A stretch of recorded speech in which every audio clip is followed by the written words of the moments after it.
Sebutkan tempat bagus di daerah kalian. Bagaimana jika Pak Rungkat singgah ke daerahmu? Apa kalian setuju Pak Rungkat berkunjung? Jawab ya. Setelah melalui perjalanan panjang dan penuh, lika-liku bersama Topan dalam misi pencarian Elin, Pak Rungkat mulai merenungi masa depannya.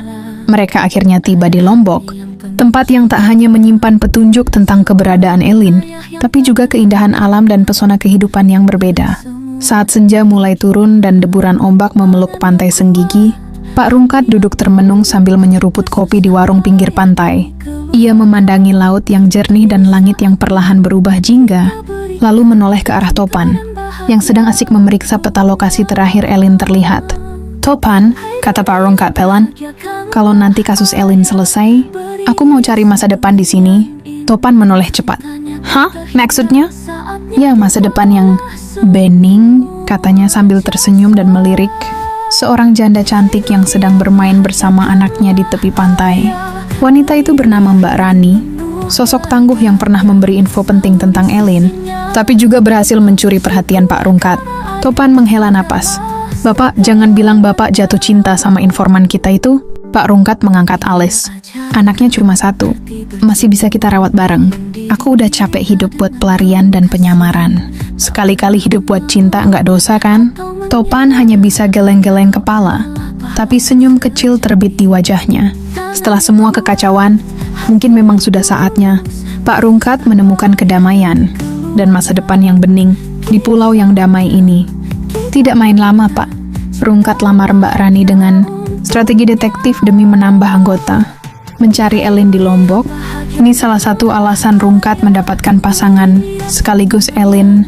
Setelah kasus Elin berakhir dan semua misteri berhasil terungkap, suasana di Lombok terasa jauh lebih ringan.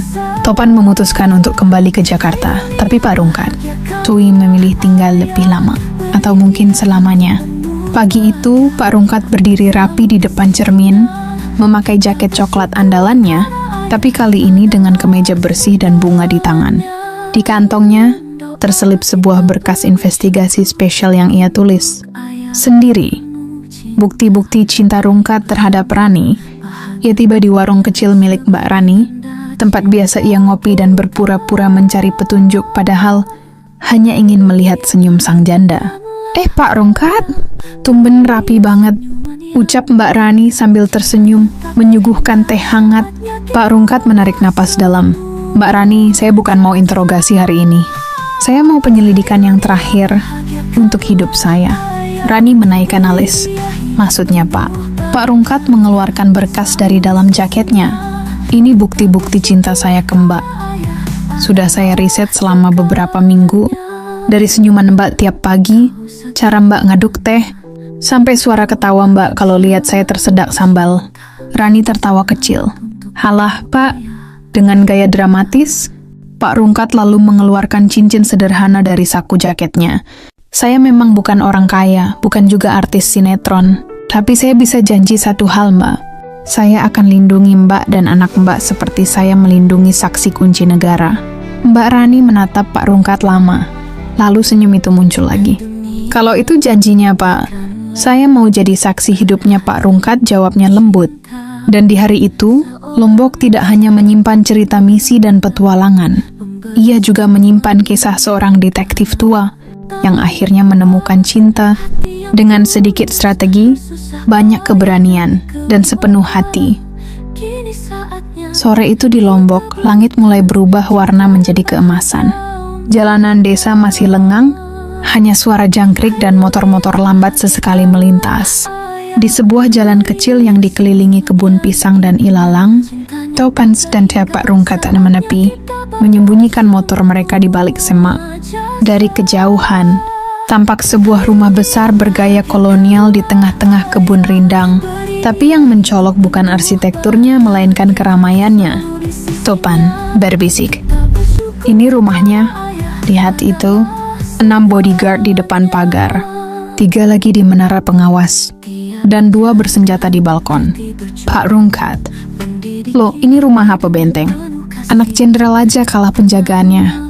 Mereka mengintip lewat teropong kecil. Tampak mobil-mobil hitam terparkir di halaman. Beberapa pria kekar berbicara lewat walkie-talkie. Satu di antaranya terlihat memberi aba-aba kepada penjaga gerbang. Topan, ayah Elin ini bukan orang biasa. Pak, mungkin dia pemodal besar jaringan yang kita cari. Pantas Elin bisa ngilang terus. Pak Rungkat mengangguk. Bener, ini bukan sekadar rumah. Ini markas. Dan mereka tahu kita udah dekat. Mendadak, satu bodyguard memandangi arah semak tempat mereka bersembunyi. Topan cepat menarik tubuh Pak Rungkat. "Sst, mundur Pak, jangan gerak. Jangan batu. Jangan kentut." Pak Rungkat panik pelan. Keburu telat. Saya udah buang angin sejak tadi. Topan hanya bisa menutup wajahnya. Setelah beberapa menit berlalu tanpa ada penjaga mendekat, mereka mundur pelan-pelan dan menyelinap menjauh ke jalan kecil di belakang rumah. Pak Rungkat, kita butuh penyamaran. Entah sebagai tukang servis lagi, atau mungkin Topan. Pak, kayaknya kali ini kita butuh bantuan orang dalam. Gak bisa cuma nekat. Pak Rungkat menatap rumah dari kejauhan, lalu mengangguk pelan. Besok malam, kita mulai operasi diam-diam. Kita lihat siapa sebenarnya ayah Elin itu, dan kenapa rumahnya dijaga seketat markas intelijen. Penyusupan malam hari.